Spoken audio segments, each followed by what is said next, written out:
In this episode of How Do You Do It, I'm sharing a video that I made, and so I guess I'll introduce myself now briefly. I'm a scholar of Buddhist Studies and Tibetan Studies, and I've published books and articles on the relationships between religion and medicine in pre-modern Tibet and on other topics. I've also done research and published articles on teaching, and so I thought this video might be okay for the How Do You Do It series, which focuses mainly on how we manage behind-the-scenes tasks in Buddhist studies research. This video is about the shifting priorities that have shaped my undergraduate teaching over my career so far, and I hope you'll get a sense of how I've used research about pedagogy to inform, deepen, and inspire my work. There are lots of amazing publications on teaching in Buddhist studies, and if you're not familiar with this body of scholarship, you can check out teachingbuddhism.net for some resources. Finally, I don't feel super enthusiastic about this presentation, I'll admit.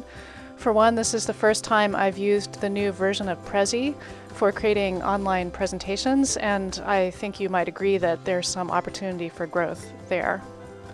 But I'm going to go ahead and release it as it is, hoping that someone out there might find this useful. In particular, maybe grad students or people just starting out in a teaching career might find it interesting to hear someone reflect on how teaching changes over the years. If you have any questions or comments, I'd love to hear from you. I'm Frances Garrett. I've been teaching at the University of Toronto in the Department for the Study of Religion for about 18 years at this point. I wanted to make this video because, at least where I work, we don't get to talk about teaching very much, and yet I know it's something that many of us spend a lot of time thinking about. So I thought I'd organize this as a kind of autobiography of me as a teacher. I've never heard anyone talk about their lives as professors in this way, so I thought maybe this could be helpful for someone to hear. I'll break up that 18 years into 4 phases. All of the teaching projects I'll be talking about are written up on my website or published in journals, so if you want to learn more about these, you can contact me or check my website. So the first phase was one where I focused on technical skill development and large team projects. Early on in my career, I was interested in digital humanities, and I used a lot of technology in my teaching. So for example, these are 2 classes I taught that focused on technology training for students. One was a class where students created oral histories of local Buddhists and made websites about them. A cornerstone of work in digital humanities is a strong commitment to the role of public and participatory cultures in education. So this course was methodologically based on this focus on participatory education. Students studied diasporic religion in Toronto by conducting these oral histories with members of local communities. So they were working as public historians in collaboration with members of the public. Here are the kinds of skills students learned in this course. The learning curve was steep for most of these humanities students, but they were excited about the oral history assignment and overall were able to master the technologies needed to complete their projects. Another example of this approach, I taught an Intro to Buddhism course where the main project was to create an online map of Buddhist centers in Toronto. Throughout this year-long course, student teams developed partnerships with diverse Toronto communities as they conducted research on Buddhist institutions and practices in the area. Students made a web portal for the study of these religious centers, integrating research, papers, ethnographic studies, images, and other media. That class had about 160 students in it, so they were divided into 22 field teams, and then also each member of the class was part of an administrative team related to the project too. So in these administrative teams, each team had different responsibilities throughout the year, providing advice or assistance, evaluating others' work, or writing short reports. So this was a really big project. And by the end, one of the things I really liked about this teaching and learning experience was how the entire class was engaged in a single project together. So that experience of building a classroom community through a shared large project is something I wanted to do more of. That brings me to the next phase, where I really focused on the importance of community in the classroom, and then I also started thinking about the role of imagination and the development of empathy. The example I'll describe next is another version of the second year Intro to Buddhism course, which was again a year-long course, this time with about 60 students. In that course, from day one, students were asked to imagine themselves to be living together in a predominantly Buddhist village somewhere in the Himalayan mountains. The year began with each student assigned to a character, and as events in the village unfolded, they developed a written narrative about village life in the voice of their character. I've published an article about this course, so I won't say too much about it here. But in this course, I was interested in getting students to think differently about what religion is by directly addressing how it exists around us in a way that's inseparably linked to other dimensions of life. So instead of focusing exclusively on doctrine and text, for example, we tried to really connect to the real lives of Buddhists, thinking about stories and rituals and the concerns of householder Buddhists as well as monastics. So I designed that course hoping to move the pedagogical approach away from conventional text focus and cognitively oriented learning. And in thinking about this, I was especially inspired by approaches to embodied pedagogy or engaged pedagogy that emphasize the value of engaging students' senses and their bodies in the process of studying religion. Research suggests that sensory, embodied, and engaged forms of learning have a significant impact on students. And in this class, and another one I did like this, I was really blown away to see the powerful display of learning come through in students' writing. The writing for this class was like nothing I'd ever seen from students before.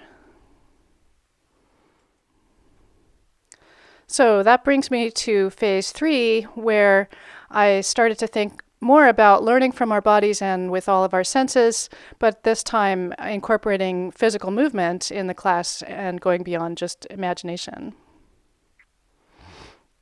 The first example of this was a first-year seminar called On Foot, Cultural Histories of Walking, in which we explored how historical, cultural, and spatial contexts shape walking, practices of walking.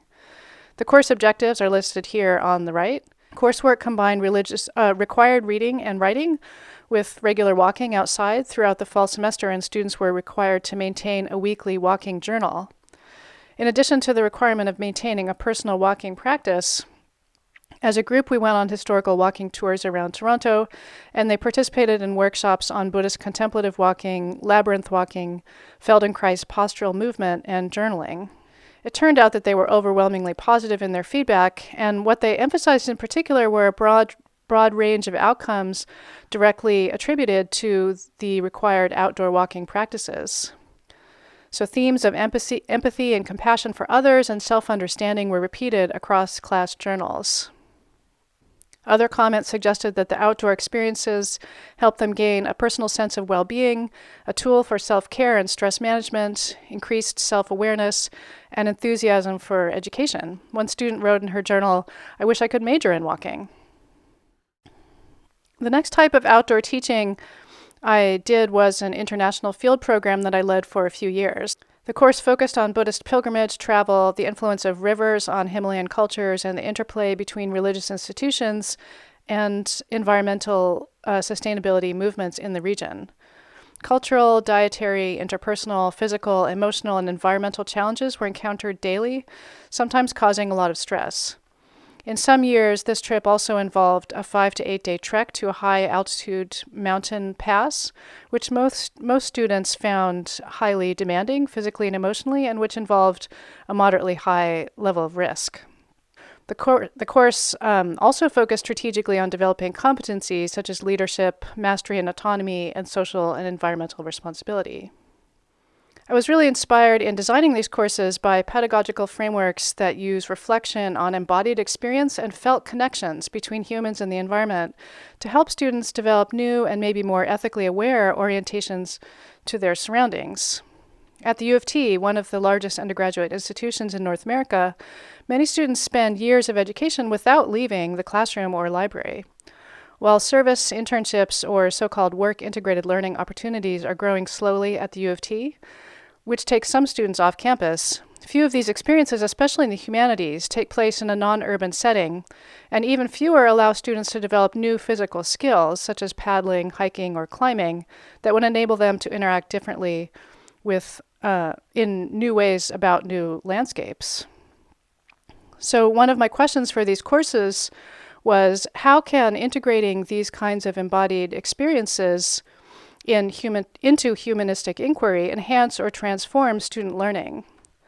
The courses designed for this project ask these questions here on this slide, for example, and our objectives in developing these courses was to experiment with integrating outdoor learning modules into a classroom-based course, to observe how student learning was affected by this experience, and to consider how we might address the many logistical challenges to outside or embodied learning at our urban institution. Student feedback overall indicated that participation in this international course increased their understanding of and empathy for global communities, greatly increased their self-understanding and self-awareness, and enabled them to construct new meanings about the places, cultures, and environments with which they interacted. Many of these outcomes are commensurate with those reported upon in research on outdoor experiential learning. There's also a large body of research that emphasized the benefits of outdoor programs to student wellness. So while there's an extensive body of research telling us that moving outside the classroom can benefit university students in so many ways, my question was, how is this done in academic fields where teaching outside is rare? What I was most interested in this project was programs or courses that tightly integrated outdoor learning with disciplinary objectives, with curricular goals enhanced by the teaching of transferable and essential skills such as paddling or climbing that may enable a special kind of place-responsive learning. So now I guess I could say I come now to the fourth phase of my practice as a teacher. Partly as a result of all the experiences I've just described, I've become really interested in what it means to teach students as embodied beings and to be embodied as a teacher. And so what I've been trying to learn more about is what kind of embodied condition, first of all, creates the best conditions for learning. And thinking about how to facilitate this for students and how to get them to be aware of their own bodies as tools for learning. There's a lot of research that makes it clear that students can learn better and can engage with more complex material when they feel socially connected to one another and the class. We know that the classroom climate matters, and that negative emotional connotations disrupt the learning process, sometimes very seriously. In my earlier years of teaching, I think I was working with this by really trying to create a trusting community in the classroom. But also, some of this feels really urgent when we think about student mental health today. I think we as professors are really working on the front lines as we're encountering a real crisis in our students. So I've been working on developing models for enhancing the teaching of Buddhist studies with newly developing dynamic pedagogical movements that are student-centered, place-responsive, contemplative, and attentive to student well-being. I first started implementing some of these ideas in a course on interdependence. I've talked a bit about this course on a podcast interview on the Circled Square podcast, and you can also hear another episode of that podcast with students from that class talking about that experience. So I won't say more about that now. The next example of this type of teaching, though, was a course I taught in the fall of 2020 called Biohacking Breath. This course explored Asian practices of manipulating or biohacking the act of breathing. And then we also, for comparison, studied intentional breathing practices in the history of European thought and breathwork in contemporary biohacking movements. Experiential modules then taught students breathing and movement practices with the guidance of qualified teacher practitioners. So I have a lot more to say about these recent classes, but I'm going to save those for another video, those comments. Where I'm going next, and what I'd like to talk about in another video, is how I've been trying to use creative, embodied, and contemplative experiential learning practices that are informed in particular by key principles of trauma-informed, place-responsive, and regenerative sustainability pedagogical approaches. These kinds of approaches are helping me to think about how to decolonize standard approaches to religious studies and highlight issues of equity, how to foreground the teaching of specific skills for student well-being, and how to stimulate environmental ethics by highlighting the interconnectedness of human and environmental well-being. So I'll end this presentation here on my undergraduate teaching career. And in another presentation, I'll say more about these new ideas and practices and how they've been taking shape in my classrooms.